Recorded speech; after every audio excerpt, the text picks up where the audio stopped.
ভাই বিদেশ যারা কত কষ্ট করে টাকা পয়সা রোজগার করেন, কলজাটা মাটিত লাগা যায়, বুকটা মাটিত লাগা যায়।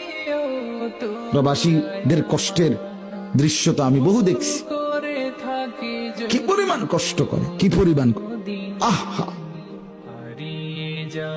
সেই প্রবাসীর রক্ত পানি করা প্রখর রোদ্রে 12 ঘন্টা 14 ঘন্টা 16 ঘন্টাও ডিউটি আছে।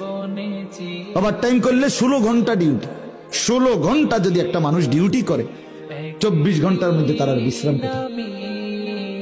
8 ঘন্টা ফাঁকি নাই, ফাঁকি নাই। ফাঁকি দিলেই ক্যামেরা মারে, গারামা, জরিমানা করে। এক সুতা আমি উঠছি মাত্র 5 রিয়ালের ভাড়া, প্রাইভেট কার, সৌদি আরবে। সাথে সাথে দেখলাম ক্যামেরা মারলে, হে কইল হুজুর আমি তো সিট বেল্ট লাগাইছি না। বুঝেন নাই কথাটা? সিট বেল্টটা লাগাইছে না, গাড়িটা ছেড়ে দিছে, সাথে সাথে ক্যামেরা মারছে। পরবর্তী মিনিটেই মোবাইলের মধ্যে কি এসে পড়ছে? গারামা এসে পড়ছে। গারামা মানে জরিমানা, জরিমানা এসে পড়ছে।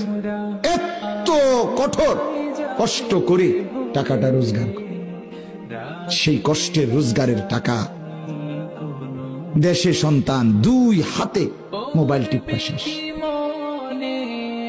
সারা দিন রাত পারে না হাতে পায়ে মোবাইল টিপবে। উলঙ্গ ছবি, নাচ, গান, জিনা, মজার সাথে কিছু অসভ্য ছেলে পেলে মিলাই দিছে। হ্যাঁ, তার বাপ বিদেশ, আর সমস্যা কি? খা তারে, তার পয়সা শেষ কর, লুটের মাল। অথচ ওই বাচ্চারা কি পরিমাণ কষ্ট করছে। সে বেটিটা বাজারে বাজারে ঘুরতেছে, স্বামী বিদেশ, আর কি টেনশন নাই, খরচ করো যা মন। 12 টাকার মাল 48 টাকা, 50 টাকার মাল 400 টাকা, খালাস।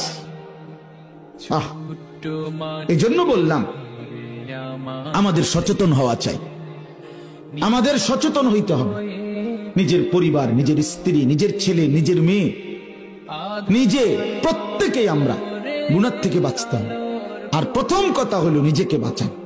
আপনার এই হাত কিন্তু আপনার না, আপনার এই নাক, চোখ, কান, অঙ্গ প্রত্যঙ্গ, খোদার কসম বাপ, একটাও আপনার না, এগুলো আল্লাহর। এগুলো কার?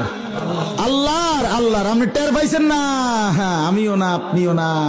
আহারে, আপনি তো নিজের হাত মনে করে পাউডার মাউডার ডলতে আছেন। আপনার হাতে বলে, হারে বান্দা আমি কিন্তু তোর না।